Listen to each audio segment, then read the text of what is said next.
Pessoal, observem essa revista. Essa revista é uma revista em quadrinhos de 1947. Se observarmos essa revista, ela é composta por 3 personagens, onde o do meio segura a própria revista. E esse processo se repete indefinidamente. Isso aqui é um exemplo de recursão. A recursão ocorre quando algo é definido em função de si próprio. Nesse caso aqui, a capa é definida em termos da própria capa. A capa é o que? São 3 personagens lendo uma revista com a mesma capa. Vamos ver agora um exemplo na matemática. Esse exemplo aqui é bem clássico, que é o de fatorial.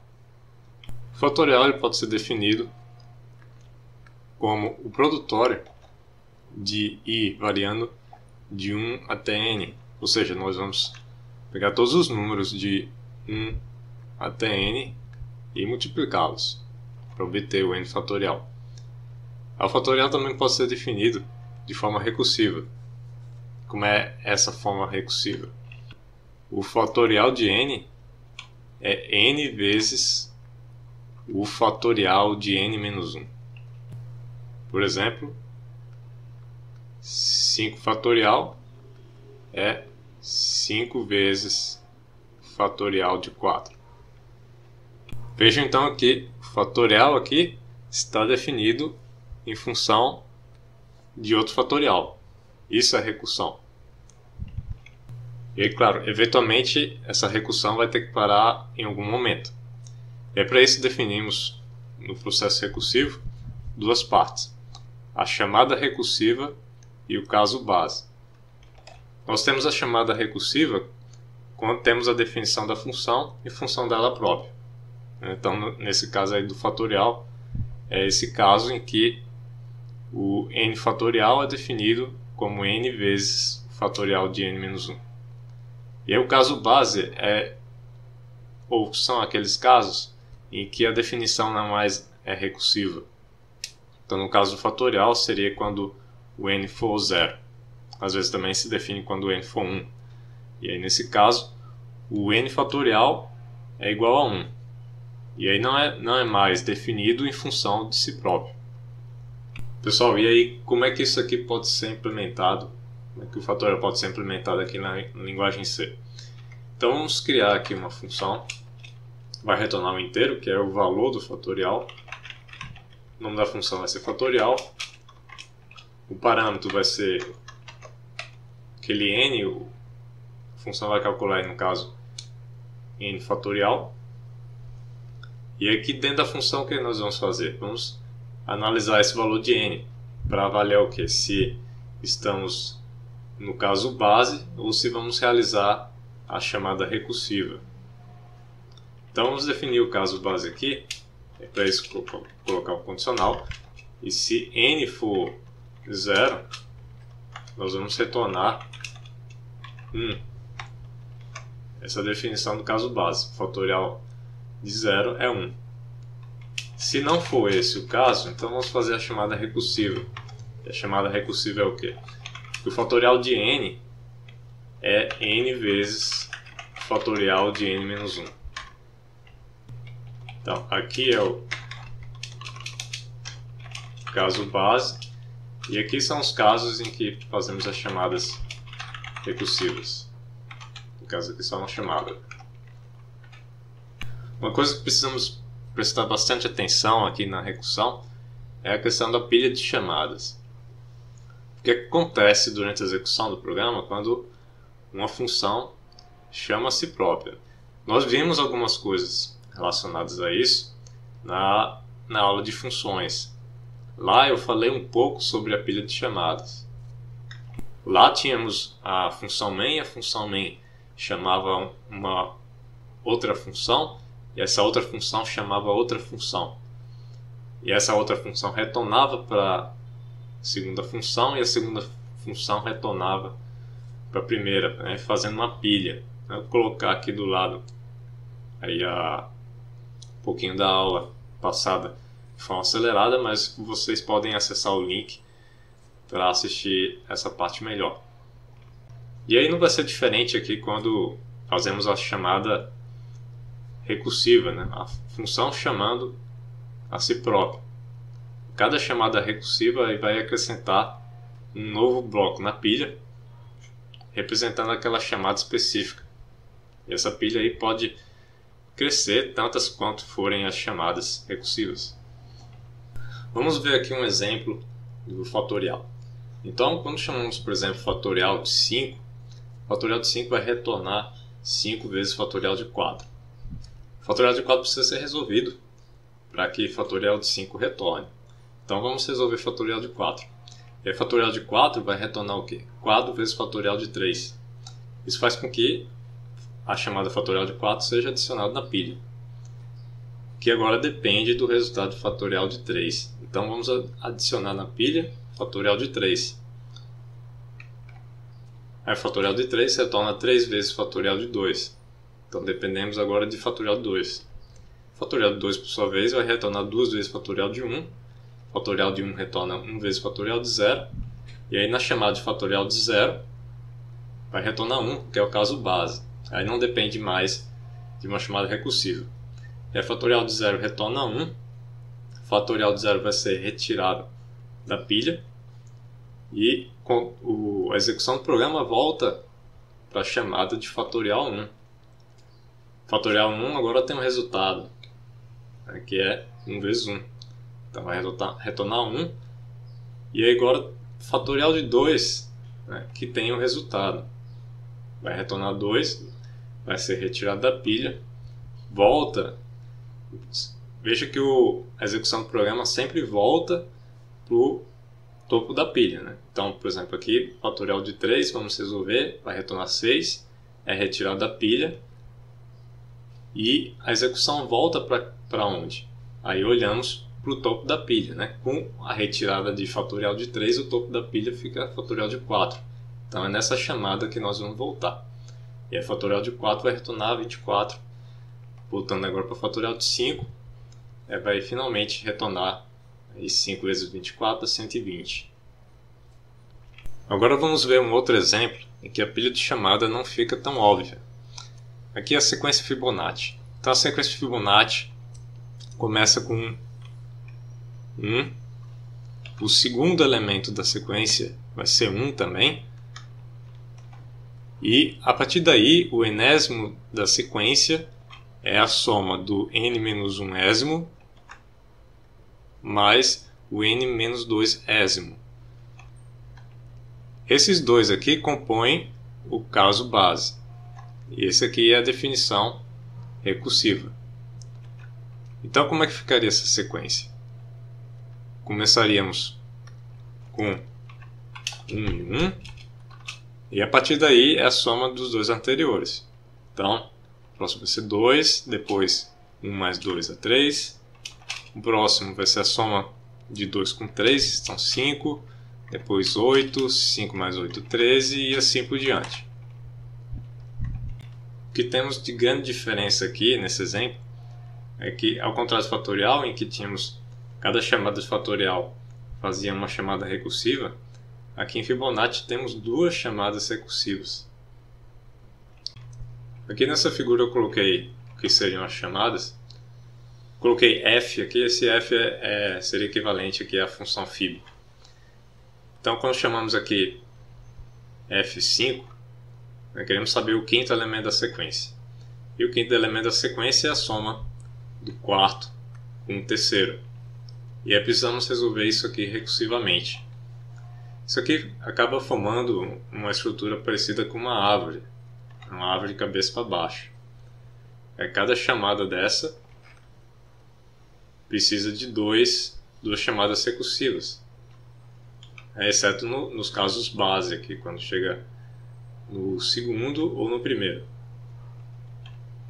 E aí como é que fica a pilha de execução nessas chamadas todas, né? Então vamos lá, vamos supor que eu chamo lá f de 5, então vai ser colocado na pilha. Só que o quinto da sequência é o quarto mais o terceiro, então vamos ter duas chamadas recursivas. E aí são duas chamadas e vamos chamar a ordem aqui, não importa. Vamos na sequência. O fato é que as duas vão ter que ser chamadas, sem que uma delas vai ser chamada primeiro. Vamos supor que seja f de 4. Então f de 4 vai ser colocado na pilha, f de 3 fica pendente. F de 3 só vai ser chamado quando f de 4 encerrar. Então vamos lá para f de 4. Aí f de 4 depende de quê? De f de 3 e f de 2. Vamos na sequência, vamos chamar f de 3. E aí f de 3 depende de quê? Depende de f de 2 e f de 1. Vamos chamar f de 2. E aí f de 2 é o caso base, não tem mais chamada recursiva aqui. F de 2 vai retornar 1.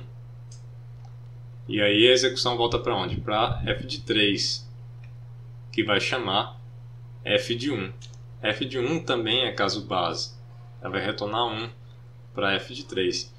E agora f de 3 tem o resultado de f de 2 e de f de 1. Pode retornar aí a soma de 1 mais 1. Vai retornar 2. Vai retornar 2 para quem? Para f de 4. E a f de 4 estava com f de 2 pendente. F de 2 vai ser colocado na pilha agora. E assim por diante. Bom, pessoal, não vou colocar toda a execução aqui, mas espero que vocês tenham compreendido aqui mais ou menos a lógica das chamadas. E observem aí como a pilha, né, a cada momento vai mudando bastante, porque cada uma das chamadas possui duas chamadas recursivas. A segunda chamada só vai ser executada quando a primeira finalizar. E com isso a pilha vai mudando bastante em seu estado. Até essa pilha vai crescendo e vai retornar lá na chamada original, que era f de 5. Agora eu vou mostrar para vocês aqui um outro exemplo bem legal, que é o que chamamos de triângulo Sierpinski. Então, como é construído esse triângulo de Sierpinski? Nós começamos com um triângulo equilátero e desenhamos no meio desse triângulo um outro triângulo de cabeça para baixo, dessa forma aqui. Isso irá formar 3 novos triângulos. E aí esses 3 novos triângulos serão novos triângulos de Sierpinski. A ordem com que esses novos triângulos são desenhados não importa, né, em termos de resultado final. Mas como um programa aqui está realizando esse desenho, então alguma ordem vai ter que ser imposta. A ordem que eu defini aqui é que após desenhar o triângulo do meio, ele vai desenhar o triângulo Sierpinski da esquerda, depois o da direita e depois o de cima. Pessoal, agora algo aqui muito importante para refletirmos sobre esse assunto. Nós vimos no primeiro exemplo o exemplo do fatorial. Então temos aqui uma função que calcula fatorial de forma recursiva. Então esse foi o primeiro exemplo. Nós poderíamos também, aqui na segunda janela, ter implementado o fatorial de forma iterativa. Então botamos aqui uma estrutura de repetição e cada iteração dessa nós fazemos o produto por i. Então dá o mesmo resultado. Então qual é o nosso interesse aqui de estudar recursão se o mesmo problema poderia ser resolvido de forma iterativa? Eu vou citar aqui o que o professor André Brito colocou no material dele. Todo problema recursivo que é possível de ser resolvido com um programa de computador tem ao menos uma versão iterativa equivalente, que segundo ele é a tese aí de Search-Turing. Mas não é porque há essa equivalência que a recursão é inútil. E aí há 2 pontos a favor do uso da recursão. Primeiro é que alguns problemas são muito mais facilmente elaborados de forma recursiva. E o segundo ponto é que muitos problemas são mais difíceis de implementar sem o uso da recursão. Então, no caso aí do fatorial e do Fibonacci, é muito tranquilo implementar a versão iterativa, mas nem sempre é o caso. E aí eu vou mostrar para vocês aqui uma série de técnicas que exigem o uso de recursão e que, se não fosse a recursão, definição recursiva, o problema seria bem mais complicado. Vou explicar de uma forma relativamente superficial, certo? Porque não é a ideia aqui nos aprofundar em cima dessas técnicas. Mas é importante vocês terem noção do que se trata. E aí, pessoal, há vários e vários outros problemas que envolvem recursão. E eu coloquei aqui 3 categorias em que esses problemas se enquadram, que são os problemas de divisão e conquista, backtracking e programação dinâmica. Vou falar sobre cada um deles agora em seguida. Mas antes, vou explicar para vocês aqui um termo chamado de subproblema. Então, o que é um subproblema?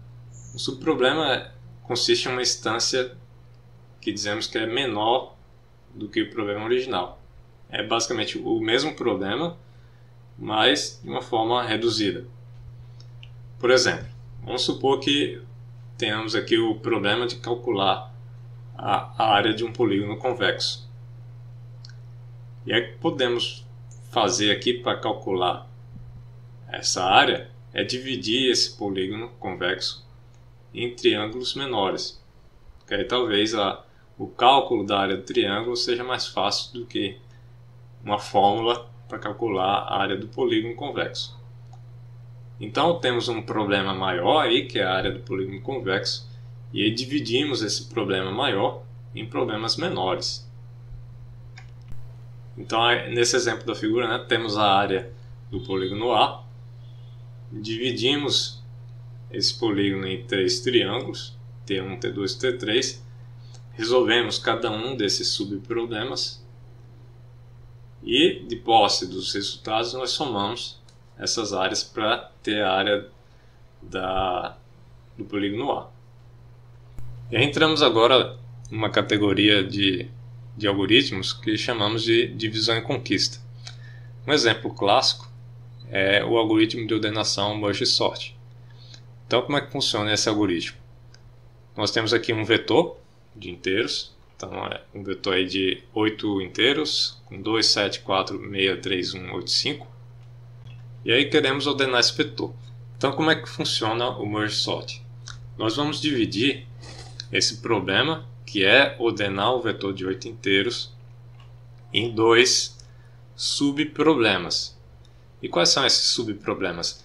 É a ordenação de metade do vetor. Então vejam que peguei aqui metade do vetor, que compreende o 2, o 7, o 4 e 6. E aí ficou um subproblema. E aí depois a outra metade, 3, 1, 8, 5, que agora compõe um segundo subproblema. E aí o algoritmo consiste em que agora? Nós vamos resolver recursivamente cada um desses subproblemas. Então vamos lá. Aí, claro, aqui temos 2 subproblemas. A ordem aqui não importa, mas algum vai ser chamado primeiro. Então vamos chamar primeiro da esquerda. E aí, olhando para o subproblema da esquerda, nós podemos realizar a mesma subdivisão. Então vamos dividir na metade. Então aqui um subproblema com 2 e 7, e um outro subproblema com 4 e 6. E aí fazemos a chamada recursiva para resolver cada um deles. E aí, agora temos 2 e 7, 4 e 6. Eventualmente vamos ter que parar essa recursão. E aí podemos parar tanto quando o vetor tiver um único elemento. Quando o vetor só tiver um único elemento, ele já está ordenado. Então não tem o que fazer. Podemos também definir como caso base ou 1 ou 2. No caso de 2 elementos, como temos aqui, só precisamos fazer mais uma verificação. Se eles estão na ordem correta, porque ele só tem 2 possibilidades. Aqui já está ordenado, 2 e 7 já está ordenado, 4 e 6 já está ordenado. Agora, se tivesse invertido, se tivesse 7 e 2, aí teríamos que realizar a troca desses dois elementos. Bom, nesse caso aqui, então já temos esses dois subproblemas que compõem o caso base já resolvidos, né? Já tem 2 e 7 que está ordenado e 4 e 6 também é ordenado. E aí precisamos agora resolver o subproblema original que gerou esses dois, né? Que era a ordenação do 2, 7, 4, 6. E aí o que precisamos fazer aqui é juntar os resultados dos dois subproblemas. Mas se fosse lá em Fibonacci, Fibonacci seria o quê? Somar os resultados dos dois. Aqui a coisa é um pouquinho mais diferente. O que precisamos fazer aqui é juntar os resultados dos dois subproblemas em um único, né? Temos dois vetores de 2 ordenados. Precisamos agora compor esses dois vetores em um único de 4 ordenados, né? Então temos o 2 e 7 ordenado, o 4 e 6 ordenado, e aí o algoritmo vai ser o seguinte: temos aqui um vetor ordenado, um outro vetor ordenado, precisamos compor agora um vetor de 4 com 4 elementos ordenados, e aí vamos fazer o seguinte: vamos colocar um indicador aqui para o primeiro vetor e o outro indicador para o segundo vetor, indicando qual o menor elemento desse respectivo vetor que ainda não foi adicionado no vetor resultante.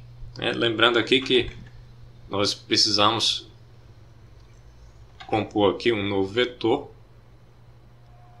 com 4 elementos.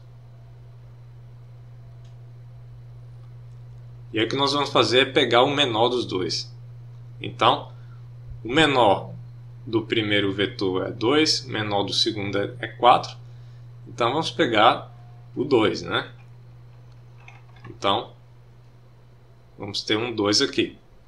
E aí já usamos o 2, vamos cancelar e avançar essa seta aqui para o 7. Agora vamos comparar o menor do primeiro com o menor do segundo. Ou é o 4 ou é o 7. Nesse caso é o 4. Então vamos colocar 4 aqui. Já usamos o 4. E agora vamos avançar essa seta aqui para o 6. E agora temos o menor de cada um, ou é o 7 ou é o 6. Então 6 é menor que 7, então vamos pegar o 6. Usamos o 6. E agora, claro, só resta o 7. Então vamos colocar o 7. Então usamos aqui os resultados dos dois subproblemas para resolver o subproblema original, que era ordenar o vetor 2, 7, 4, 6. E aí com isso resolvemos esse subproblema. Então aqui já está resolvido. E agora voltamos aqui para o problema original. E tínhamos ainda pendente esse subproblema aqui, né, que é ordenar 3, 1, 8, 5. Novamente, dividimos esse subproblema em 2. Então vamos ordenar 3, 1, depois ordenar o 8, 5. Cai no caso base, e aí vamos ordenar o 3, 1. 3, 1 é simplesmente 1 e 3, e quando vamos ordenar o 8, 5, vai virar 5, 8. E aí resolvemos esses casos base. Vamos agora voltar para o subproblema original, que era ordenar 3, 1, 8, 5. E aí vai ser a mesma lógica lá do outro lado, né? Vamos fazer um novo vetor com 4 elementos e pegando o menor de cada um desses vetores menores, né, para fazer 1, 3, 5 e 8. Agora que temos os dois subproblemas aqui resolvidos, vamos compor agora um novo vetor de 8 posições, né, aqui, que vai conter a junção dos resultados dos dois subproblemas com 4. né? E aí vai seguir aquela mesma lógica, né? Vamos colocar aqui uma seta aqui para indicar qual o menor de cada um dos vetores que ainda não foi colocado aqui nesse vetor, né? Então no caso aqui vamos só colocar aqui os espaços. Então o menor entre 2 e 1 é 1, então 1 foi usado, avançamos aqui. Agora entre 2 e 3 o menor é 2, então usamos o 2, avançamos aqui.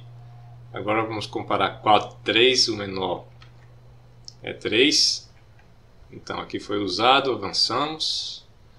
Agora entre 4 e 5 o menor é 4, vamos colocar o 4 aqui e avançamos também aqui. Agora entre 6 e 5 é o 5, marcamos aqui, avançamos. Agora entre 6 e 8 é o 6, avançamos. Agora entre 7 e 8 é o 7, e agora só resta o 8, então é o 8. E aí finalmente resolvemos o problema original, né, que era ordenar o vetor completo. Agora uma outra categoria de problema que usa bastante a recursão é o backtracking. O backtracking é muito utilizado para gerar várias combinações. Então, por exemplo, eu quero aqui todas as combinações de senha com 5 letras minúsculas. Então, começando desde o AAAA até o ZZZZZ. Então, para gerar todas essas combinações, usamos a técnica de backtracking. Outro problema clássico é o problema das 8 rainhas. Então, como posicionar 8 rainhas no tabuleiro de forma que nenhuma ataque a outra. Então, aqui temos uma solução para resolver esse problema aqui de colocar todas as combinações de senha com 5 letras minúsculas. Então, o que é que temos aqui? Ó? Eu criei uma função chamada escolher letra, que tem como parâmetro um inteiro int, que é para indicar qual o índice da letra que eu vou colocar na senha. E aí, lá na main, chamamos de escolher letra passando 0. Isso significa o quê? Que eu vou posicionar uma letra na primeira posição, né? Se é uma senha com 5 letras, né, vamos ter um vetor que eu criei lá, um vetor de char, né, com 6 posições, que inicialmente estava tudo traço. Vou colocar aqui, ó. Então inicialmente tá só traço lá, né? 5 traços e o barra 0. Depois vão ter 6 caracteres. Então chamamos aqui, ó, escolher letra passando 0, significa que esse int aqui é 0, significa que nós vamos posicionar uma letra aqui no índice 0. Certo? E aqui vem o caso base, o teste do caso base. Se esse índice for o quinto, né, significa que chegamos aqui, então significa que eu já preenchi toda a senha. E aí, nesse caso, escrevemos a senha na tela. Mas se não for o caso base, né, o que é que nós vamos fazer? Fazer um for aqui, variando um char k desde A minúsculo até Z minúsculo. Para cada uma dessas iterações, vamos ter uma letra minúscula. Colocamos naquela posição de int essa letra K.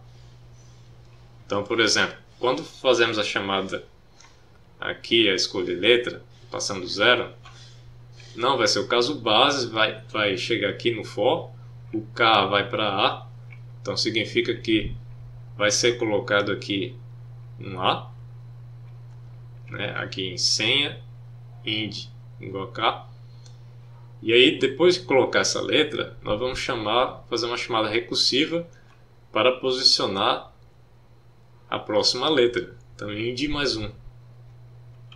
E aí vai ser chamado recursivamente para colocar uma letra aqui. E aí, lá nessa chamada recursiva, vai ter novamente o que? De novo um for aqui, né?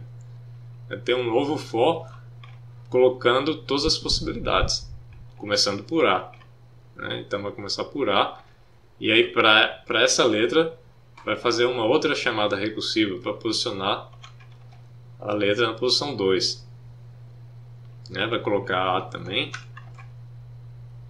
chamar recursivamente, vai colocar A, vai colocar A aqui também, e aí vai chegar aqui no caso base, né? Em que o ind é 5. Aí vai escrever a string, vai escrever tudo A. Aí vai retornar. Quando retornar, vai retornar aqui para a chamada em que o ind era 4. E lá nessa chamada, tínhamos parado aqui com o k igual a A, né? Aí o k passa a ser B. Vamos colocar B aqui na posição 4. E vai fazer a chamada recursiva para posicionar na posição 5, né? Sem que a posição 5 é caso base. Aí vai escrever na tela AAB.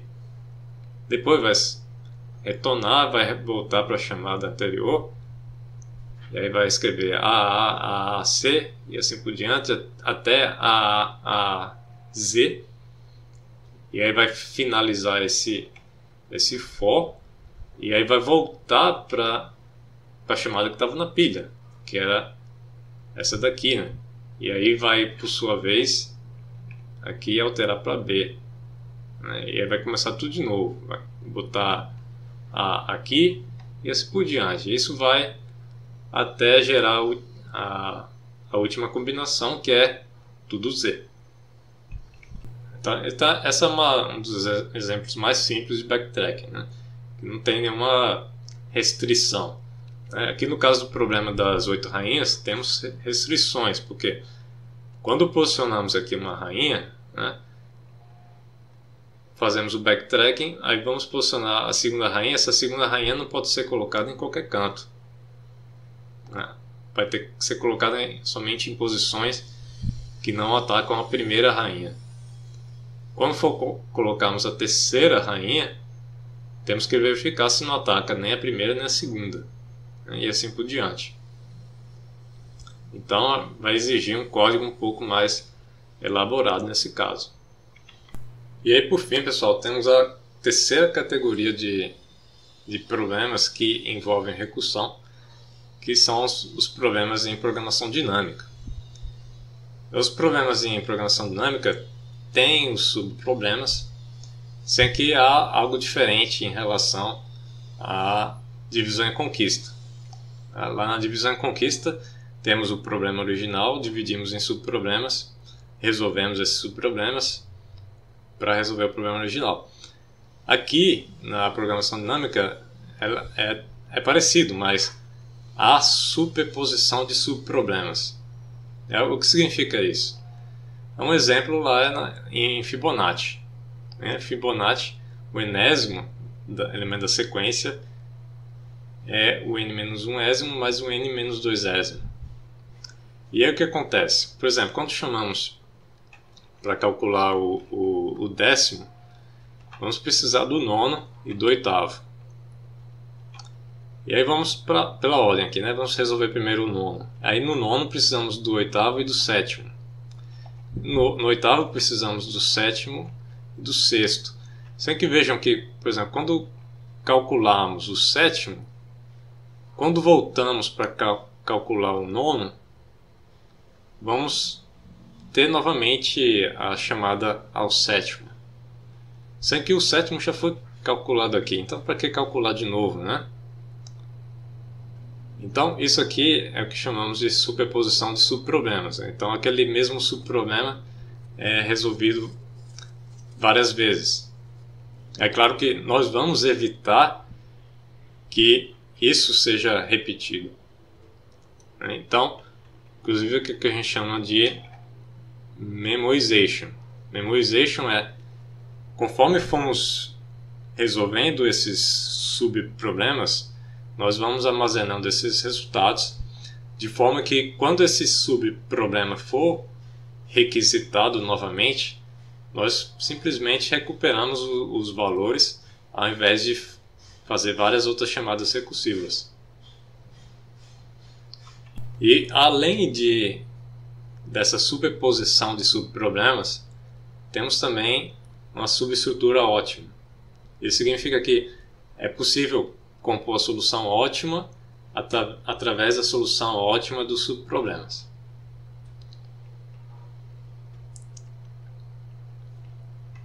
A programação dinâmica ela é muito comum em problemas de otimização. O que são esses problemas de otimização? Nós queremos maximizar ou minimizar uma função f de x qualquer, onde o x pertence a um espaço de busca.